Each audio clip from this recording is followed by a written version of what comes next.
మొన్న అంబటి రాంబాబు అన్న విషయంలో చూసాం జంగల్ రాజ్ పరిపాలన ఎలా జరిగింది అని. దానికన్నా ముందు విడుదల రజనీ గారిని ఏ రకంగా అటాక్ చేసినారో చూసినాం. దానికన్నా అదే రోజు బోళ్ళ బ్రహ్మనాయుడు అన్నను ఏ రకంగా అటాక్ చేసినారో చూసినాం. కొద్దిగా అటు ఇటుగా కాకాని గోవర్ధన్ అన్నను ఏ రకంగా అటాక్ చేసినారో చూసినాం. వీళ్ళందరినీ అటాక్ చేయడమే కాకుండా జోగి రమేష్ ఇంటికి ఏకంగా జోగి రమేష్ చేసిన తప్పల్లా ఏమీ లేదు. చంద్రబాబు నాయుడు గారిని, ఆయన కొడుకును, వీళ్ళందరినీ కూడా ప్రశ్నిస్తూ మీ చిప్పు రిపేర్ చేసుకోండి అయ్యా, ఇంత అన్యాయమైన పని మీరు చేస్తూ ఉన్నారు, ఇది ధర్మమేనా అని చెప్పి అడిగాడు. అంతకన్నా ఇంకా ఏమి చేసి అడిగింది కూడా లేదు. అలాంటిది చంద్రబాబు నాయుడు గారు అసహనం ఏ స్థాయిలోకి వచ్చింది అంటే ఇప్పుడే జోగి రమేష్ ఇల్లు చూసినాం. ఏకంగా యాసిడ్ బాటిల్స్తో, పెట్రోల్ బాంబులతో, యాసిడ్ బాటిల్స్ కూడా, ఇన్ఫాక్ట్ బంగ ఉబ్బింది. గోడ చూస్తే యాసిడ్ మరకలతో గోడ అంతా ఇదైంది. యాసిడ్ మరకలతో, పెట్రోల్ బాంబులతో ఏకంగా ఇల్లంతా కూడా డోరు కూడా కాలిపోయి మొత్తం అంతా కూడా చిన్నాభిన్నమైపోయిన పరిస్థితి. అక్కడే ఎలక్ట్రికల్ ఫ్యాన్ రెగ్యులేటర్ స్విచ్చెస్ అన్నీ కూడా ఉన్నాయి. ఆ లైట్లు అంటుకొని ఉండింటే, ఆ డోర్లు కాలి ఉండింటే ఇంట్లో కూడా వుడెన్ ఫర్నిచరు, మొత్తం కర్టన్స్ అన్నీ ఉన్నాయి. ఇంట్లో రమేష్ వాళ్ళ నాన్న 80 సంవత్సరాల వయసు. ఇంట్లో రమేష్ వాళ్ళ నాన్న ఒక్కడే ఉన్నాడు. లేయలేని పరిస్థితి, నడవలేని పరిస్థితిలో ఉన్న వ్యక్తి ఇంట్లో ఉన్నాడు. ఇది హత్యాయత్నం కాదా అని అడుగుతా ఉన్నా నేను. ఇది చేయడం ధర్మమేనా అని అడుగుతా ఉన్నా. కేవలం ఒక బీసీ నాయకుడని, బీసీ నాయకుడిగా ఎదుగుతా ఉన్నాడు అని, బీసీ నాయకుడిగా వాయిస్ ఉంది అని, ఆ బీసీ నాయకుని వాయిస్ను అనగదొక్కాలి అని చెప్పి దుర్మార్గపు ఆలోచనలు చేయడం ఎంత మటుకు ధర్మం అని అడుగుతా ఉన్నా. నేను అడుగుతా ఉన్నా, ఇది ఒకసారి గమనించమని అడుగుతా ఉన్నా. జోగి రమేష్ ఇంట్లో దాడికి రమేష్ ఇంటి మీద దాడి జరగక మునుపు, అంటే దాదాపుగా రమేష్ ఇంటి మీద దాడి ఎన్ని గంటలకు జరిగింది? 5ంటికి దాడి జరిగింది. 5ంటికి దాడి జరిగితే ఆ దాడికి సంబంధించి పోలీసులు, చంద్రబాబు నాయుడు గారు, తెలుగుదేశం పార్టీ వ్యక్తులు ఏ రకంగా కాన్స్పిరసీ రచించినారు అనే దానికి ఇదిగో చూడండి. ఇది 2 గంటల ప్రాంతంలో తీసిన ఫోటో. అంటే ఇదే సర్కిల్లోనే ఇక్కడ DCP Gundam Ramakrishna, Telugu Desam party leader Bommasani Subbarao, CI Ibrahimpatnam Chandrasekhar, వీళ్ళు ముగ్గురు కూడా ఇక్కడే సర్కిల్ దగ్గర రచిస్తూ ఉన్నారు. ఏ రకంగా హత్య చేయాలి, ఏ రకంగా ఇండ్లను కాల్చేయాలి, ఏ రకంగా వాళ్ళ ప్రాపర్టీలు ధ్వంసం చేయాలి, హత్యా ప్రయత్నం ఎలా చేయాలి, పోలీసులు ఎలా సహకరించాలి అని చెప్పి ఏకంగా పోలీసులే తెలుగుదేశం పార్టీ కార్యకర్తలతో, నాయకులతో ఈ మాదిరిగా కలిసి 1 గంటకు 2 గంటలకు ఆ ప్రాంతంలో జరిగిన ఘటన ఇది తీస్తూ ఉన్నారు. ఇది సుబ్బారావు చంద్రబాబు నాయుడు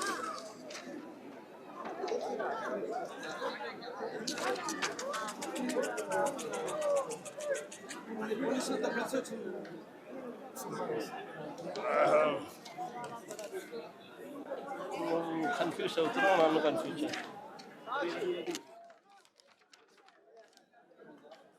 ఇదే సుబ్బారావు, చంద్రబాబు నాయుడు గారు కొడుకు లోకేష్. ఈ మాదిరిగా కాన్స్పిరసీ రచించి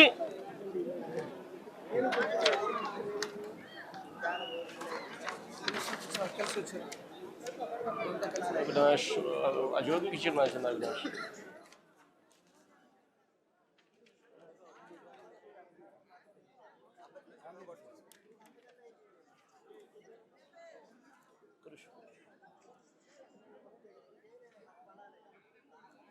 ఈ మాదిరిగా కాన్స్పిరసీ రచించి 5 గంటలకు ఆ ప్రాంతంలో ఏకంగా తెలుగుదేశం పార్టీ నాయకులను కూడా, వీడియో ఫుటింగ్ కూడా ఉంది, తెలుగుదేశం పార్టీ నాయకులు పోలీసులను కూడా వెంటబుచ్చుకొని ఏ రకంగా అందరూ కలిసికట్టుగా ఇక్కడికి వచ్చినారు అనేది వీడియో క్లిప్పింగ్ కూడా ఉంది మన దగ్గర. ఆ దాంట్లో ఈ మాదిరిగా ఈ మనిషి ఫతావుల్లా, ఈ మనిషి ఏకంగా బాటిల్లో యాసిడ్ బాటిళ్ళు, పెట్రోల్ బాటిళ్ళు ఎగరేసుకుంటూ వస్తూ ఉన్న ఫోటోలు. ఈ మనిషి విజయవాడకు సంబంధించిన తెలుగుదేశం పార్టీకి సంబంధించిన నాయకుడు. ఈ మనిషి ఏకంగా నిప్పంటిచ్చాడు పోలీసుల సమక్షంలోనే. ఈవిడ కూడా ఫతావుల్లాతో పాటు, ఇదిగో ఇక్కడ ఫతావుల్లాతో పాటు ఈ ఆశా అనే ఈవిడ కూడా విజయవాడకు సంబంధించిన ఆవిడ. ఈవిడ కూడా ఈ మాదిరిగా వచ్చి ఈ మాదిరిగా జోగి రమేష్ ఇంటిపై రాళ్లు వేయడము, దాడులు చేయడము పోలీసుల సమక్షంలోనే జరుగుతూ ఉంది.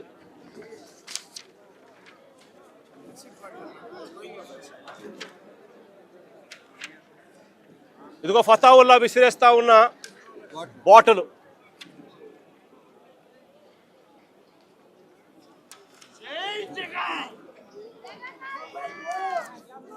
ఇదిగో ఫతావుల్లా చంద్రబాబు నాయుడు గారి కొడుకు నారా లోకేష్తో ఆయనకున్న సత్సంబంధాలు. ఇదిగో ఆయనకున్న సత్సంబంధాలు.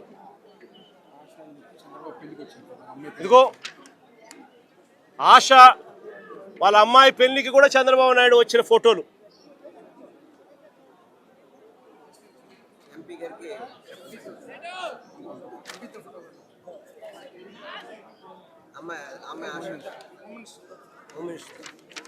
హోమ్ మినిస్టర్తో ఆశ. ఏదైనా చూసుకోండి. ఇదిగో ఆశా విత్ లోకేష్. ఫతావలి హోమ్ మినిస్టర్తో. ఇది ఒకసారి గమనించమని అడుగుతా ఉన్నా. ఇదొకసారి నేను ప్లే చేస్తా. కనబడతా ఉందా? సుబ్బారావు డీసీపీ, పక్కన సిఐ మంతనాలు జరుపుతాను. ప్లే చేయమని జోగి ఒకసారి నాకు.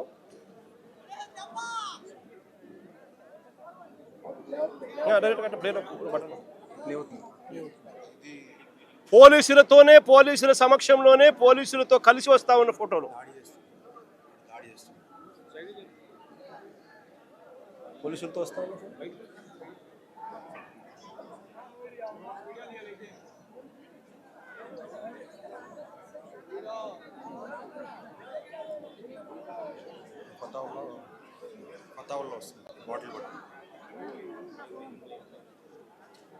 బాటలు ఎగరేసుకుంటూ.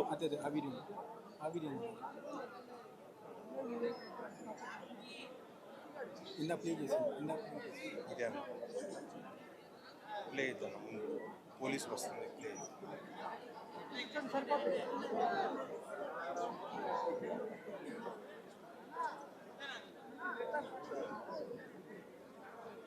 పోలీసులతో కలిసి ప్రయాణం చేసి